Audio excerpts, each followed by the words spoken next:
Hi, my name is Olivia Hanley. I'm the only person in my group, and I will be presenting a scenic design of Waitress, the musical. Story is by Jesse Nelson, and the music is produced by Sarah Bareilles.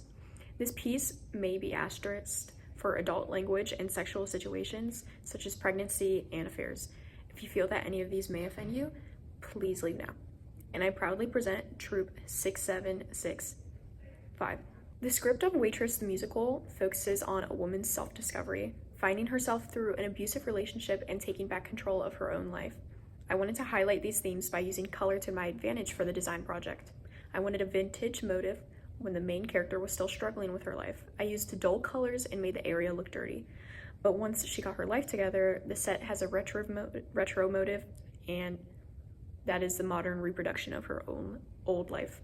The set becomes more vibrant and things are redesigned from her vision and personality.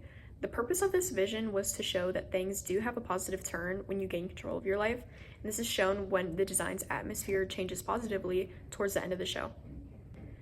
The summary of Waitress the musical is, the premise of it is in a small southern town. Jenna, the main character, is accompanied by her co-workers Becky and Dawn, who are waitresses at Joe's Pie's Diner.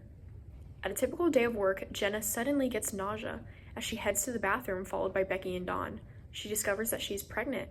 When she goes to the doctor's office, or the gynecologist, she's met with an unexpected surprise, a new doctor, Dr. Pomatter. Jenna also begins an affair with Dr. Pomatter to escape the reality of living with her abusive husband, Earl Hunterson. At work, Jenna discovers an upcoming pie competition, with the prize being $20,000. Hoping to start a new life with it, all whilst Becky and Dawn face their own personal struggles in this comedy drama musical. For the time, budget, and space limitations of this project, for time-wise, I was given 3 to 4 months to work on this project as I started in August. Starting from scratch was time-consuming, but creating a small-scale model made with the time given wasn't much of a problem, and I was able to have trial and error within the design, giving me full creative freedom for my design and decisions. If this project was larger and scaled for real-life actors, time limitations would have been a different story. And for budget-wise, my budget was limited as this was coming out of my own pocket. So for this small scale, I had approximately $50 for the entire project, which meant I had to get creative with the materials I used and how I would set up the model. But the small budget affected me positively as I learned to use what I had resourcefully.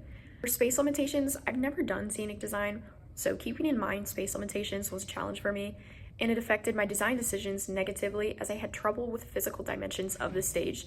During the research process, I approached this researching for this design by watching YouTube videos showing processes of scenic design and researching on the internet to form my plan.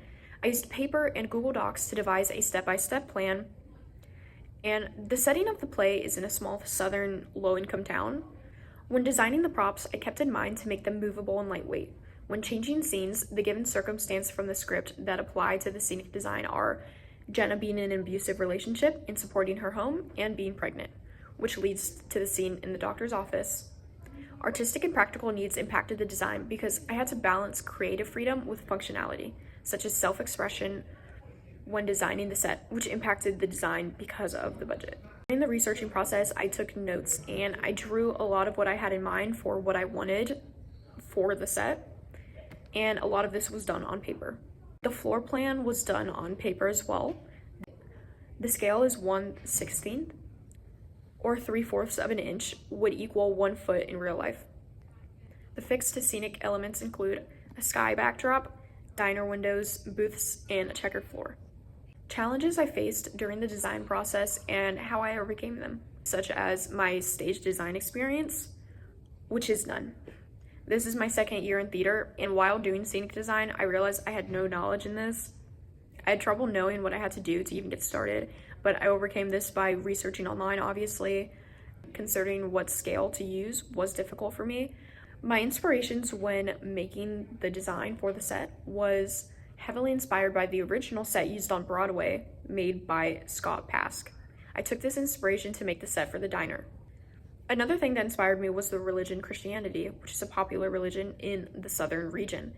So I took religious memorabilia to decorate the set that is used as Jenna and Earl's home. Since the musical setting is in the American South, so every decoration was the intent of reflecting off of Jenna and her background. For the main set, what I'm most proud of is just making it, because I have no experience in 3D art.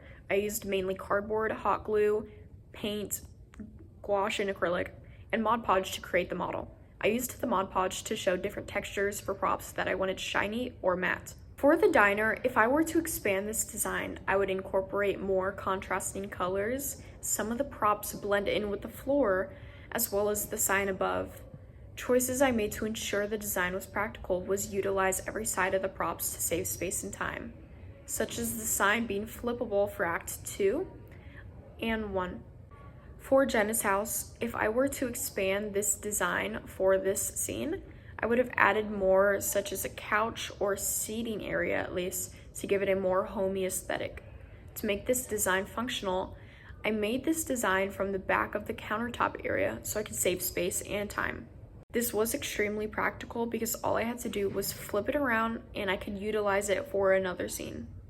For the gynecologist's office for Act 1, when making this design for the doctor's office, if I were to do this over again, I would make the wall larger as the flat is slightly smaller than the medical chair, which makes the scene not as immersive. Choices I made that ensured practicality was making the wall a lightweight prop, making it practical when moving around.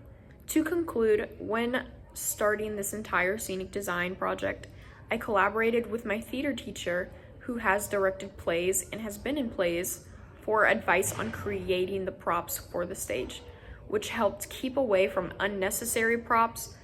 I also spoke to my school's 3D art teacher. This refined my design by avoiding unappealing color schemes.